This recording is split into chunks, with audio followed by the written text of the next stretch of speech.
حضرت ابن مسعود بیان کرتے ہیں، رسول اللہ صلی اللہ علیہ وسلم نے فرمایا، دو قسم کے لوگوں پر رشک کرنا جائز ہے۔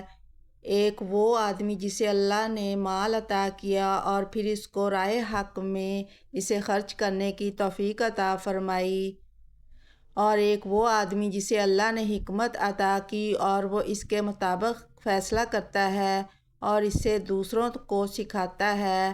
متفق علیہ، رواہ البخاری، حدیث نمبر 73 و مسلم۔